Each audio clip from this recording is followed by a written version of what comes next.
explicar a parte técnica de o porquê eu tomei um trade hoje que me deu 44 pontos com a menor posição possível, que foi um microcontrato, e a lógica por trás, e vou explicar um pouquinho do contexto também da previsibilidade desse evento que ocorreu hoje, ontem à noite, na verdade, que foi o começo de uma guerra entre o Irã e Israel, e o fluxo de ordem que sucedeu a isso, e o petróleo também subindo quase 7%. Bom, esse daqui é o nosso gráfico de uma hora. Ontem, a partir das 11 horas, a gente teve uma consolidação extremamente atípica no índice, em que o candle de meio-dia, 1 hora, 2 horas, 3 horas e 4 horas permaneceram dentro do range de 1 hora. Isso daqui é acúmulo de liquidez, ele construiu liquidez nos dois lados e fez uma armadilha para todos os traders que tentaram comprar e vender. E ele tomou essa liquidez logo após, com a notícia da guerra, e os candles de 7 horas, 8 horas, 9 horas e 10 horas fez a expansão, removendo toda a liquidez de 5 de junho. E, bom, esse daqui é o gráfico de 1 hora. Vou mudar agora por 5 minutos e vou explicar um pouquinho da estrutura. Essa daqui é a estrutura da gente quebrando, de a gente fechando aqui no 1 minuto. Essa parte de baixo a gente fechou acima no minuto também aqui acima desse candle de 9,55. E aqui a gente começou a fazer estrutura de alta. A gente continuou subindo, aqui a gente teve esse candle de manipulação às 5h10, a gente tirou essa liquidez de 4,45 e depois tivemos o displacement com gap e a gente fechou acima, indicando que isso daqui é uma zona que teve consolidação e o preço concordou em subir, tanto que a gente depois teve toque nesse gap e continuou fazendo máxima. E, bom, agora eu vou dar uma ligada nos indicadores estatísticos que eu uso e vou explicar para vocês o que eu vi de acordo com os meus indicadores estatísticos.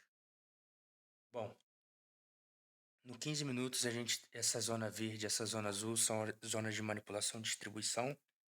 E o que eu vi foi o preço, ele foi a uma zona de manipulação e extensão de range diário, que é essa zonazinha cinza aqui, e também mitigou esse daily opening gap de 5 de junho. E, bom, aqui a gente teve aquela quebra de estrutura que eu expliquei no minuto. A gente mitigou essa partezinha de baixo, a gente já estava numa parte bem longe da abertura e a gente estava num desvio padrão que era favorável a gente ter longs ali. Isso daqui é no 1 minuto explicado. Basicamente a gente fechou aqui abaixo, fechamos acima e continuamos a estrutura. Aqui eu tenho esse range que eu uso todos os dias quase, que é o Market High, Market Low, de um horário específico.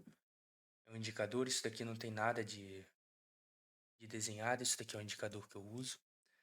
E, bom, aqui a gente fechou acima de novo com gap e a gente consolidou nessa parte de desvio padrão de 0,5. Aqui quando a gente consolidou, a gente também consolidou no regular trading gap. E aqui a gente teve uma queda abrupta, acelerada com gaps, respeitando gaps e order flow. E, bom, aqui quando eu quis executar, eu esperei o preço entrar numa zona descontada e fazer um sweep de liquidez. Qual era a liquidez? Essa daqui, no mínimo, que eu tinha visto, porque essa é a origem do preço que levou esse preço a preços maiores. E também aqui tinha uma confluência estatística, que era o 25% desse range, que não foi mitigado. E foi exatamente aonde a gente foi, às 10h28. Aqui a gente mitigou 25% e mitigamos essa zonazinha também. Tanto que vocês podem ver, a gente mitigou 50% dela, que não tinha sido mitigado. Foi um toque duplo nessa partezinha. A gente criou liquidez, depois tomou. E aí nós continuamos subindo. E subimos depois 150 pontos, talvez. Agora a gente está batendo no 0,5 de novo. E foi um trade bem rápido, foi com muita confluência estatística, coisas que funcionam quase todos os dias, junto com price action e uma gestão de risco impecável, porque eu prefiro nesse cenário de volatilidade e de muita incerteza, a gente diminuir a posição, entrar com a menor posição possível e proteger o nosso capital. Bom, é isso. Esse foi o trade de hoje. E vou trazer depois mais estudos sobre esses indicadores. Vou ensinar como criar esses indicadores no Pine Editor, do Pine Script, do próprio TradingView. E mostrar para vocês como isso ajuda quando a gente já tem um bias definido e a gente tem uma noção de price action, como isso pode suportar a nossa ideia e nos dar mais confluência para as nossas operações. Bom, por hoje é isso. Tchau.